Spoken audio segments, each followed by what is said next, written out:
بسم اللہ الرحمن الرحیم۔ السلام علیکم سامعین۔ سید النبی صلی اللہ علیہ وسلم کے سلسلے میں پچھلی ویڈیو میں ہم نے دیکھا کہ حضرت عبدالمطلب اللہ تعالیٰ سے خشک سالی کے خاتمے کے لیے دعا کر رہے تھے۔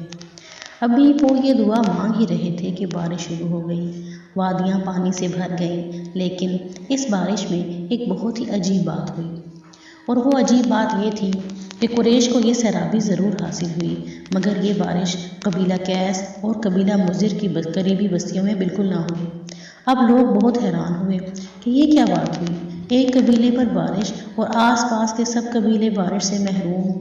تمام قبیلوں کے سردار جمع ہوئے، اس سلسلے میں بات چیت ہوئی، اور ایک سردار نے کہا، ہم زبردست قحط اور خشک سالی کا شکار ہیں، جبکہ قریش کو اللہ نے بارش عطا کی ہے، اور یہ عبدالمطلب کی وجہ سے ہوا ہے، اس لیے ہم سب ان کے پاس چلتے ہیں، اگر وہ ہمارے لیے دعا کر دیں تو شاید اللہ ہمیں یہ بارش دے دے۔ یہ مشورہ سب کو بہت پسند آیا، چنانچہ یہ لوگ مکہ معظمہ میں آئے اور عبدالمطلب سے ملے، انہیں سلام کیا، پھر ان سے کہا، اے عبدالمطلب، ہم کئی سال سے خشک سالی کا شکار ہیں، ہمیں آپ کی برکت کے بارے میں معلوم ہوا ہے، اس لیے مہربانی فرما کر ہمارے لیے بھی دعا کر دیں، اس لیے کہ اللہ نے آپ کی دعا سے قریش کو بارش عطا کی ہے۔ ان کی بات سن کر عبدالمطلب نے کہا، اچھی بات ہے، میں کل میدان عرفات میں آپ لوگوں کے لیے بھی دعا کروں گا۔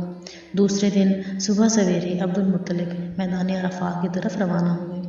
ان کے ساتھ دوسرے لوگوں کے علاوہ ان کے بیٹے اور اللہ کے رسول صلی اللہ علیہ وسلم بھی تھے۔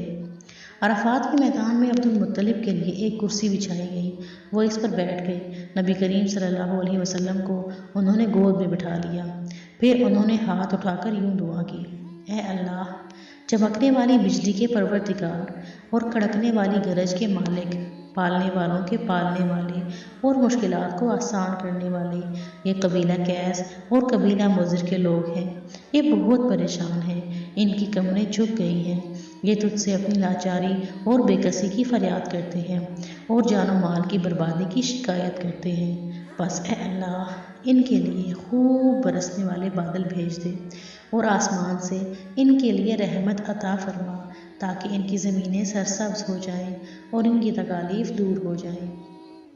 عبدالمطلب ابھی یہ دعا کر ہی رہے تھے کہ ایک سیاہ بادل اٹھا، عبدالمطلب کی طرف آیا، اور اس کے بعد اس کا رخ قبیلہ کیس اور بنو مضر کی بستیوں کی طرف ہو گیا۔ یہ دیکھ کر عبدالمطلب نے کہا، اے گروہ قریش اور مضر، جاؤ، تمہیں سیرابی حاصل ہوگی۔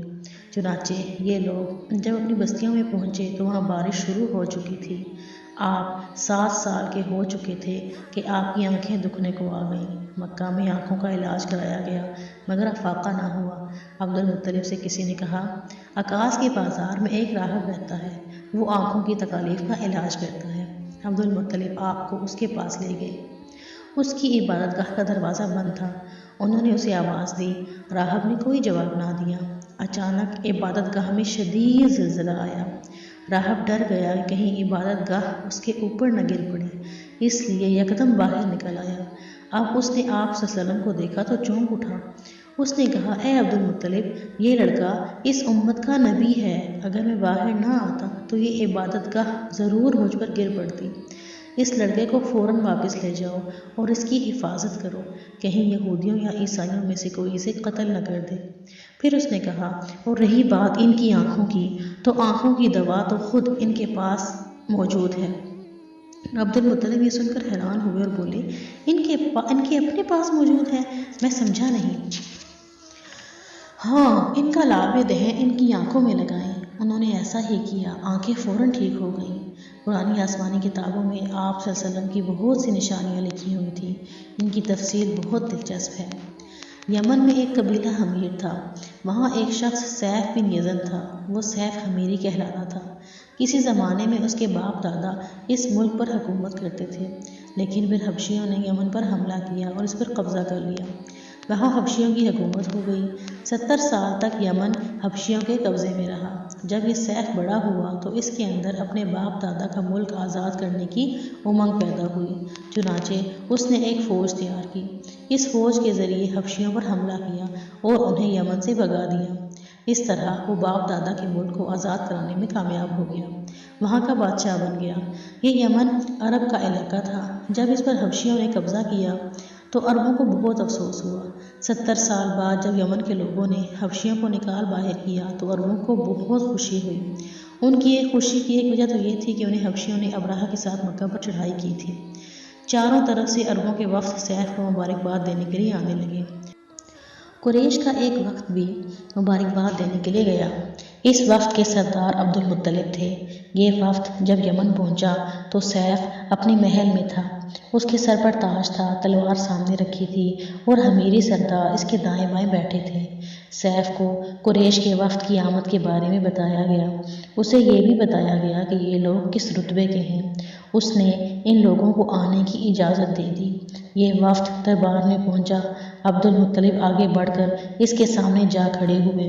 انہوں نے بات کرنے کی اجازت چاہی۔ سیف نے کہا، اگر تم بادشاہوں کے سامنے بولنے کے آداب سے واقف ہو تو ہماری طرف سے اجازت ہے۔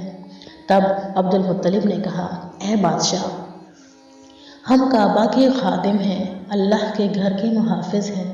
ہم آپ کو مبارکباد دینے آئے ہیں۔ یمن پر حبشی حکومت ہمارے لیے بھی ایک بوجھ بنی ہوئی تھی۔ آپ کو مبارک ہو۔ آپ کے اس کارنامے سے آپ کے بزرگوں کو بھی عزت ملے گی اور آنے والی نسلوں کو بھی وقار حاصل ہوگا۔ سیف ان کے الفاظ سن کر بہت خوش ہوا، بے اختیار بول اٹھا، اے شخص، تم کون ہو؟ کیا نام ہے تمہارا؟ انہوں نے کہا، میرا نام عبد المطلب بن ہاشم ہے۔ سیف نے ہاشم کا نام سن کر کہا، تب تو تم ہماری بہن کے لڑکے ہو۔ عبد المطلب کی والدہ مدینے کے قبیلے خزرج کی تھی اور خزرج کا قبیلہ دراصل یمن کا تھا۔